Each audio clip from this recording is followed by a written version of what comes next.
Hello, everyone. This is Christine and Florian, and we're back with Leadership Insights. Hello. For everyone who doesn't know who we are, we just say quickly hello, so you actually do know who we are. I'm Christine, like I just said, and I'm the CEO and founder of Let's Talk, and I ignite and unlock entrepreneurial spirit in bigger organizations through internal communication training.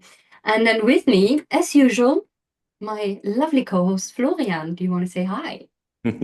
I do. Hi, I'm Florian, and I develop or help developing high-performing teams where people work not just as effective and efficient individuals in groups, but in teams as units. So much more performance is possible without burnout and all the negative side effects that come with working efficiently all the time. Yes, thank you. And as you might know or not know, we talk every month about a different topic.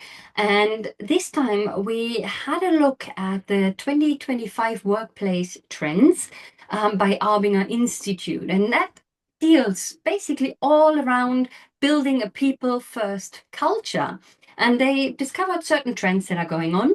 And there's lots of AI that's going on in the world and in all the companies, etc., etc. However, trend one is about human-centric understanding. And that's what you're seeing here in that screenshot that we share of this study, of these insights. Florian, do you want to quickly just say what this is about, what it is saying? Basically, what this survey figured out or found out is that most companies, or like more than 50% of the companies or organizations, don't focus on their employees in a way that finding out what they really want, what they really need, how to support them, how to make them succeed, and how to evaluate basically what are the next steps. Mm. So 50% or less have yearly conversations that have information coming out through interviews, employee feedback surveys, 360 degrees surveys, whatever there's possible. And some 30% say it's even quarterly. Yeah. Yes. So let's dive into this topic. So you've seen this screenshot here with a little bit of overview, so you know what it's about and what just Florian just said. And it is really, I mean, according to the Arbinger report, it is only about 25% of professionals have ongoing conversations. And if you have listened to some of our conversations before, we always see this that there's not so much interaction, even though a leader in a company has interaction all the time with the team. It's not a conscious interaction to check in, to see how is it going, and making some notes and taking some actions and adjustment throughout the year, really. And one of the other things that they're saying is that, and you will recognize this as well, is that career development conversations, let's say, or reviews are really happening twice a year. And so once it's like a midterm point, and once it's the final review. However, those conversations are really, really critical for leaders to let's say, uncover individual motivations and support employee success. Mhm. What I see, basically, most of the leaders struggle with daily fires, deleting fires, with tasks, being busy all the time. So they actually don't do the things when it comes to really consciously sitting down with employees, making notes, like you just said, Christine, like finding out what are the challenges that they face, the obstacles, how do they deal with team dynamics, like what is the next steps for them. And because we are always deleting fires, we're always more busy than productive, and we are overwhelmed even in leadership roles. Usually these things fall down on the other side. And what I also see is that this is a major problem, not just because we read it in the survey, but for sure it happened. If you're in a large organization, you had already experienced that one of the employees said, I'm quitting or I'm found another job because I don't feel seen here. I don't feel supported here. I found something else where people appreciate more what I'm doing. And if you have heard something like this, which I have heard multiple times already, and losing high quality performers or employees, whatever you want to call them, that is really painful. And that is a clear sign for those people don't feel seen. Exactly. And I recently delivered like a training for first-time managers, and this was actually concerned that they mentioned that there's not enough time to have conversations with their team all the time. They did say, of course, there's informal conversations, let's say, but I know that some companies encourage like the 30-30 conversations, so 30 minutes every 30 days. And when that was mentioned, they really felt a bit overwhelmed, actually, which I understand, because if you have a team, even of 10, let's say, 20, 30 people even in your team, and you have to meet everyone every 30 days for 30 minutes, that can be difficult. It's something that you can try to do and you aim to do maybe, and you need to get in some kind of a rhythm so you make sure you have spoken to all of them. However, maybe if you even start in an informal way to listening what they're saying, how they're saying things, or you open up, and I mentioned that in other conversations, like another company that I'm speaking with, they say they have like listening hours. So where just people can drop in and talk about Mm-hmm. certain things. That might help. So you can start with these things, but we are not here to tell you how it's done. But I know that there's concerns that actually, if you want to make it in a more structured way, it's sometimes a bit impossible. I like what you say. And yes, we don't want to go too much into the house. But I see a lot of people when I tell them the first time that this is very important, they have to do that they shake their heads and say, but when? When should I do that? I mean, my business, everything is full, my calendar is full. There is no time for such things. And this is why the house may be also very important at this place. So what you just mentioned is the approach of listening consciously and intentionally. And this is one thing that is really powerful because without doing a formal survey or another interview, it's not seeing your employees as numbers or as objectives or as something you have to delegate, which is very easy to do when you want to work efficiently, but listening in a way that you can hear between the lines actually what emotions are conveyed or transported when people talk. How do they feel? Seeing the facial expressions and being more aware of the communication and more like it's called, I consider it a holistic communication where you don't just transport data, but also getting the empathetic um, senses or let's say input that you need in order to figure out what is really going on behind. So this is what helps you to gather information without addressing an issue immediately, but it's something that you build up and build up, and after some point you have a good understanding of the other person and you can address if you see a change.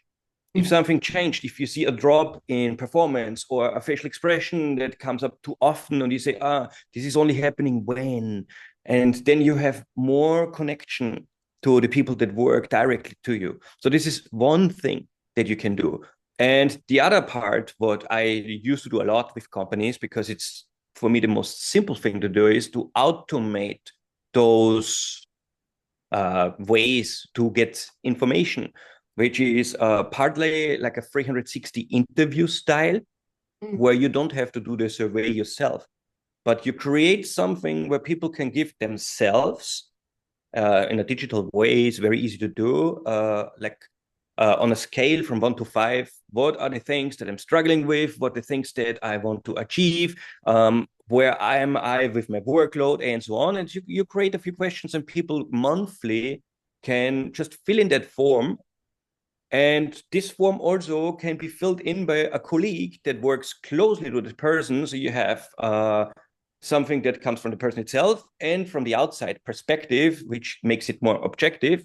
And then you figure out next steps for this person. And every month You fill in that thing, takes you about 10 minutes, and you figure out what is the next step that I want to take on my journey to succeed more, to have it more easy in my job, to just deal with the stress that comes my way. Yes, absolutely. And I want to reply to these two things. Amazing. So the first one is that we communicate always. So that's actually so yesterday or the day before when we recorded this, I was running a workshop for a startup for their leadership team. And it was all about communicating because they have some tension in the team when they communicate with each other. They're all from different backgrounds. They're all from different cultural backgrounds as well, so from different countries, and they all communicate in English, which is not their mother tongue. So already there you can see, okay, there might be something. So what I'm doing is I basically run a series of workshops with them to hopefully support them to improve their communication with each other, with themselves, and also outside of that. And the very first thing, the very first slide basically was we communicate always. And that's exactly the things that you said, not just with words. We communicate, of course, with the tone of voice, verbal, non-verbally, facial expressions, mimics, gestures, body language. And I know you're very strong at that to see, okay, what's happening in the body. Then we communicate with silence. Okay, so you don't hear from Mm-hmm. one of your employees for a while, maybe actively checking in. That it might mean everything goes well, there's nothing to talk about, but maybe it's the opposite. So just checking in actively with people that fall off, let's say, of the wagon of constantly communicating with you. They might be also just introverts or something like that.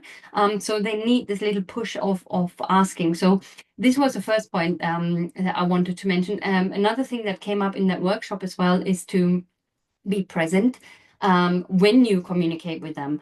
A lot of times, and too many times, people have their laptop open, even having the phone on the table, even though you're not at the phone, already signals, okay, I'm not really here 100% because there might be something on the phone that might come in. That's even with friends. If you're having dinner with friends or with your partner. I have that actually with my partner when we have dinner. I say, let's put away the phones because we're here. We want to talk, and we don't need the phones here. If we want to check something, when's the Christmas market tomorrow? Let's have a little check because that's what we're talking about tomorrow. That's maybe another thing. The other thing that you mentioned, which I really like, is having it a bit automated and using a system where it's up to the employees to take action and to check in. There's actually a guy that was a speaker at one of the events I organized many years ago, who's the founder of, I think it's called Friday Pulse. And this is no ad or anything for it. I'm just saying there is programs out like that. They focus on basically the happiness factor within the company. And they did develop that kind of software where people check in on a regular basis. I did talk to another startup that was doing similar things in Germany, I believe. So this guy was in the UK. So there is software where they check in actively, and you can have that anonymously or not anonymously. Obviously, if it's anonymously, it's a bit difficult to then check in with a specific person, but it means maybe overall you can see what's going on. And you can use that. You get graphs and dashboards that easily make it see and spot things that you might have to address. So thank you for sharing those. Yeah, cool. I want to go back to that point what you said because it's for me so important is you cannot not communicate. So we always communicate. And coming to that point, for me important is because I put it on the example of the telephone. Um, a lot of conflicts in companies come up because we misinterpret things or we interpret stuff in our way and we assume this is how it's interpreted. So just yesterday I was talking to a CEO of a company and he was really not in a good place, completely overwhelmed because how could it be possible that he has explained everything thoroughly and on the end something happens completely different? And I explained him that the thing is, first of all, have you asked to mirror back to you what they understood? And second, did you make clear that what you see, which pictures you have in your head when you communicate, if they match the pictures in the other people's head, what they understand through the words that you communicate. Because on the end, whenever you say something, you're trying to transcribe or to give names and words to different visual objects you have in your mind, to communicate those, but you don't know which pictures those words evoke on the other side. So, and if those match, and this is a problem because most people say, but I explained it. But if you did not ask to paraphrase back, you don't know what really arrived on the other side. And so on the thing with the mobile, for me is very funny because so many people interpret things differently. When I go on a date or in an interview or anywhere that is important for me, I put my mobile out of my pocket and I put it upside down on the table.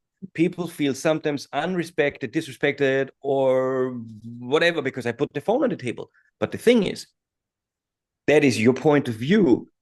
You don't know what my point of view is if you don't ask. And this is where problems occur. Because why do I put it on the table? Not because I want to have it between us, but I don't want to be connected to my phone. And if Yes. I don't have a ringtone on my phone, so I feel it vibrating and it takes me out of the conversation.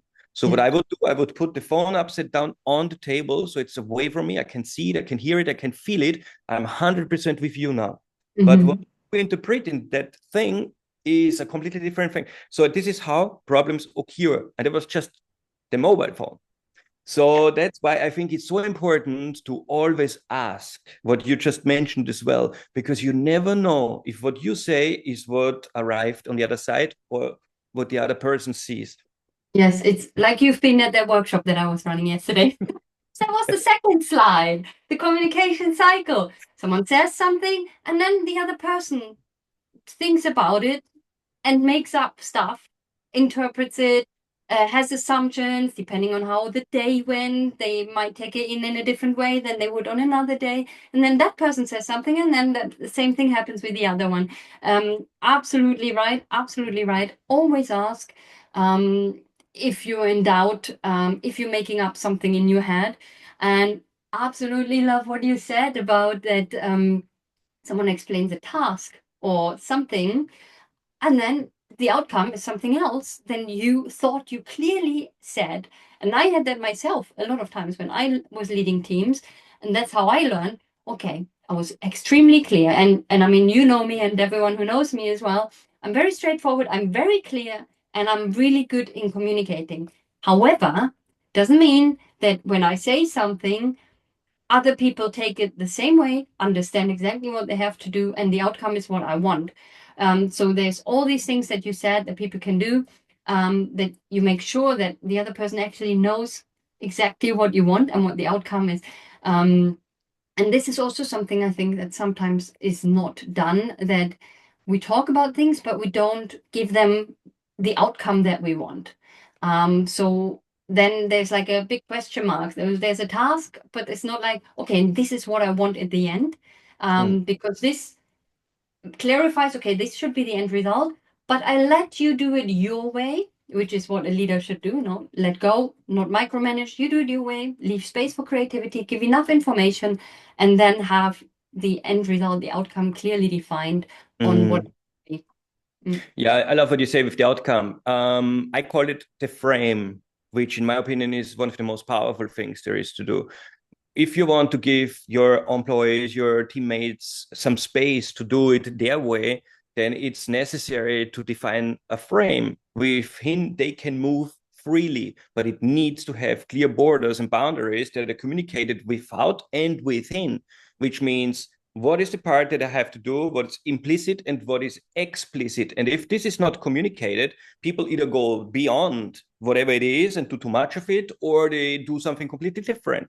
And again, driving this point home, like inversing that, applying this communicational thing to what we actually talk about now about surveys and about understanding your employees. Most of the time, employees think like the other way around from you that you must think about these things. You need to think about their employment strategies, about their role definitions, about how to make them succeed in their jobs. And they expect things, but they don't ask. and they don't share. Yes. Because many times it's harder to communicate upwards than downwards on the same level. So coming back to this point of communication and asking is the most powerful tool you can do as someone who is leading people to constantly ask, Yes. because they would not, or most of the time, not make the first step to you and to that. So they expect you to do it. Yeah, exactly. And if we pick up on another thing that we actually mentioned in another conversation, but that was also mentioned again in this report that we're referring to, where they say that really a 29% perception gap exists between the executives, so the leaders, and the non-executive employees, let's say, with regards also to well-being efforts and communication and all of that. So most of the executive, most of the leaders, so 95% they say, believe that their company addresses really everything adequately, but only 66% of the non-executives, of the non-leaders, agree with that. So there is also this perception gap. And I know we picked up on that in another conversation where we said there's this gap of the leaders thinking one thing, the employees thinking another thing, and there's a bit of a understanding gap there. And then there's obviously also middle managers, which role is to combine all of this. It's not an easy role. And we also said back then, it's not necessarily that they have the finger on the pulse all the time and go in and talk to everyone all the time, because that's not the point of a CEO. However, they still need to be aware of what's going on. That could be helped with automation tools or summarize reports, and really creating this atmosphere that the middle manager or the people underneath are actually to mention these things. Mm.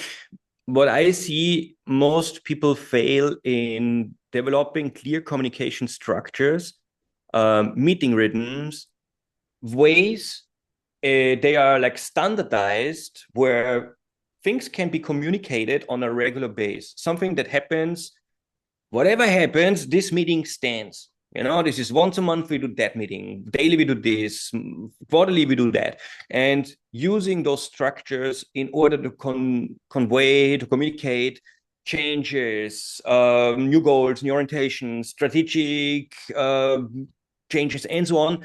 But most people fail using those structures. First of all, don't have those structures, or when they have them, don't use them accordingly to communicate those things. And so this is in most organizations that I see, especially those that grow fast, even though they have these communication structures and these meetings there, they don't use them because they think they're too busy. And Yeah. it costs them too much time. But what they don't consider is that these few minutes it requires to communicate those changes and what's new in the company, and always communicating by values, communicating all this, whatever is important. And they lack of doing these things. So afterwards, it takes, I don't know how much more time to fix the motivational problem that occurs, or the role understanding problem of people, because they don't know what exactly they should do, where the organization is going, and so on. So it's a few minutes on the beginning of each meeting that actually spares you, I don't know how much time in the future of misunderstanding on the employee side what's really going on in the organization right now. Yes. I tell you what, I have seen a lot in companies that do those monthly, weekly, and daily calls, and why they say they are not useful to them and they're really not bothered to do them, or if they do them, they don't listen, or something like that, is because people don't come prepared. That's one of the main reasons I have seen that these communications don't happen and they're not on point. So you set up these meetings usually for 15 minutes, maybe in the morning, and they go on for 45 minutes. And you think, okay, I don't gonna bother. And it's because the people are not coming prepared and go straight to the point. and they just ramble on and then this and that, and they maybe bring up issues that they shouldn't in that meeting, but then they should address things otherwise. So I think these meetings are necessary and useful for every reason that you said, but I think it's also how you communicate, how people need to come in a prepared way. So everyone should have their list of 3 points to say, and you can even say, it needs to be 3 points, not more. If there's more or anything, then this. If there's a specific problem on a specific project, that's not the place to talk about it. And Mm. so I think guidelines and, if you want, rules for those meetings are super important, and address if it's not working. So that's also probably a cultural things. I've seen that a lot in Italian organizations, if we want to have stereotypes, but not always. Even the Germans do that sometimes. I mean, what I see, bad meetings happen everywhere, Mhm. and I believe, and this is also one very important aspect, because I think it's most of my work when it is about creating meetings that are meaningful and powerful, efficient and effective. Because most people have to be educated to Mhm. have a meeting that actually makes fun and is making meaning. So Mhm. like being on time, having like 2 minutes to speak and not more, staying within the frame and all this kind of stuff is something that you have to remind them over and over and over again. And you really need someone that is in the meeting responsible to help keeping those structures in line. Yes. And if you demand people to give feedback, to answer, to give input, they will come more prepared, because nobody wants to look bad in front of the others. So, but most people just don't say anything. But if you make it a rule saying nothing is disagreement, for example, and disagreement means we're not moving on, means we're not getting anywhere, means we're stuck here. Nobody wants to be stuck in a meeting. Is a way to engage everyone in the meeting, saying you have to give me your opinion, because if you don't, blah blah blah. So people will come more prepared Mm. and more engaged. And one thing for me is really important is meetings. Many people don't like them. Some people say, oh, it's too many meetings. There is no such thing as too many meetings. To be honest, I think a meeting for you as a CEO or any leader in any leadership role, basically for you, a meeting is kind of like the operational table of a surgeon. It's Mm. basically where most of the work is done on a strategic level. A meeting is the place where the hard stuff is considered and decided. And those decision-making processes amongst your peers, having conflicts on the table, debating about the direction of the organization, that is more or less the main stuff of strategic development. I'm not too sure if I agree on that, because I do believe there's too many meetings if, and that's what you said, if they're not done well and if they don't have a defined outcome. So there's also meetings for the meeting's sake, which is not necessary. I think it's important to understand that sometimes, okay, let's cancel the meeting because we clarified everything, or I don't know what the outcome is, or we're not there yet, so you don't need to have that meeting. So that's important to, of course, always know why you have this meeting and things like that. And that leads me also into another thing. We talked a lot about communication and having one-to-ones and maybe group meetings and all of that. Is that there's structures in place that usually work, but they don't work for every company and they don't work for every person in the company. So it doesn't mean that if someone doesn't want to meet every week or every month for a specific thing, doesn't mean that you can say, oh, that's okay, you don't have to because you don't like that. If it's necessary, they will have to do that. You will have to make sure you communicate in a correct way why this is important, this meeting, because if you encounter this resistance, you will have to explain it better why this is actually necessary, this meeting. However, keep in mind there's no one fits all solution. That's the same if you have career developments for the individuals or something. However, having a specific structure, a rhythm in place is important. If that's formal, informal, or mix of both, ideally, then that can work really well. That's what I've seen. Yeah, definitely. So, but a good meeting is one of the most powerful tools an organization can have. Yes, for sure. If you know you have your agenda, you stick to the time, everyone is clear what they have to prepare and come with, and what the outcome should be, and you ideally Yeah. get to that outcome. What's better than this, rather than sending 50 emails back and forth and this and that, which sometimes happens as well. I know I follow like a comedian on Instagram who had a reel about this the other day about the meeting, where they just see their calendar. It's basically just meetings, and then they say, "Hey, and you have 2 minutes a day to work." Yeah, but then and then there was like I think it was a ridiculous thing where he said, "Oh, the toner of the printer is empty. Oh yeah, let's have a meeting about this." And he said, "No, no, why do we need him?" So he took us in a funny way exactly what we just said about. So there's meetings that are necessary. If it's a good meeting, a well planned meeting with a defined outcome, it's a really really powerful tool that you can Yeah. use. Mm. Yeah, and I think one way to help yourself to organize a meeting in a better way is don't confuse strategy with operations. Mm-mm. That is one of the most powerful things people like when they hear it is like create one strategy meeting where all the operational things are kept out, and you have an operational meeting, and don't confuse them because it's two completely different ways of looking at things and thinking in general, and it overwhelms people and makes the meeting like normally extensive, long, and really hard. Yes. Yeah. And I mean, it all has, and that's also mentioned in the report, it all has, of course, an impact on the job performance of people. Okay. How often you meet, how serious you take things that they're saying, um, how safe the environment is. We talked about psychological safety a lot. And all of that will impact on job performance as well. So you need to find out what's right for you, what's right for the organization, and what's right for the person, and then merge all of that to have the model that works for you. Mm, Absolutely. okay. Was there anything else that we had in our minds that we wanted to talk about, or that you wanted to mention for that topic, human-centric? If there was something, it slipped my mind now.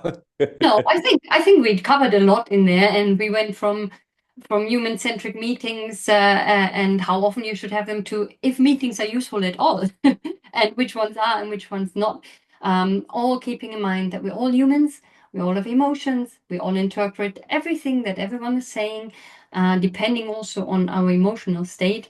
And then you as a leader will have to deal with that and understand that. But I think awareness is one of the main points that will help. We did talk about a lot about having more informal conversations and actively listening, taking some notes, so that when you have your annual or biannual meetings, reviews, performance reviews, and so on, that you already actually know what's going on and you were able to adjust with that employee together the way it's going. Awesome. Thank you, Florian, for another lovely co-hosting session with me Thank for you. Leadership Insights. If you do like what we're saying, we have those on our YouTube channel, also previous ones if you haven't seen them, and there will be more coming up. Thank you for listening, and thank you, Florian, for the interesting conversation. Thank you too.